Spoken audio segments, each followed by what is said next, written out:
When I was 22, I met Hunter on a dating app. At first, he seemed perfect, charming, funny, and always saying the right things. Our first few dates were great, but by the third, something felt off. He asked too many personal questions too soon. His stare lingered, as if he was studying me rather than looking at me.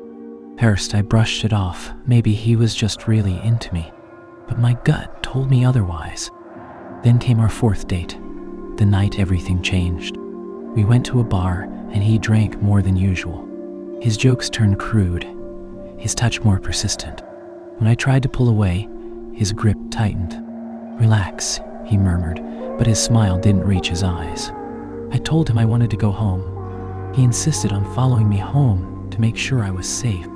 Every alarm bell in my head was screaming. The next morning, I texted him that I didn't think we should see each other again. His response? Pure rage. First, it was endless messages, long paragraphs about how I was leading him on. Then he started demanding that I pay him back for every single date we went on. I blocked him, but the calls didn't stop. They just came from unknown numbers. Then the flowers appeared on my doorstep with a note. "I forgive you." I was freaked out, but I figured it would stop eventually. That night, I double-checked my locks before bed. Fell asleep, but something woke me up.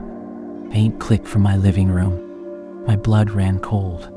My heart pounded as I slid out of bed and crawled under it, clutching my phone with shaking hands.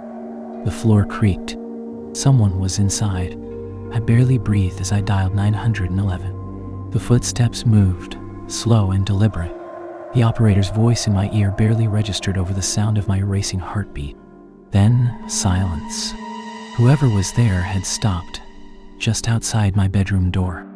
I had tried to move on with my life. When I was 23, I met Emily. She was different, warm, caring, and attentive. Maybe a little too attentive.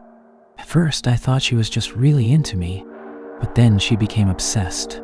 She constantly asked where I was, who I was with. If I didn't text back immediately, she'd blow up my phone. One night, after a particularly bad argument, I told her we were done. She cried, begged, threatened. I blocked her number, thinking that was the end of it. I was wrong. A few nights later, I woke up to a shadow at the foot of my bed. My blood ran cold.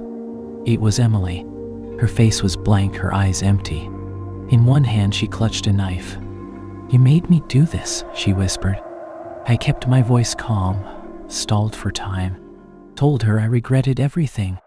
Slowly, I reached for my phone, dialing 911 behind my back. The sirens outside made her snap. She lunged, and I barely fought her off before the police burst in. They arrested her on the spot. Emily is in prison now. Hunter disappeared. But sometimes, late at night, I still wake up feeling like someone is watching me.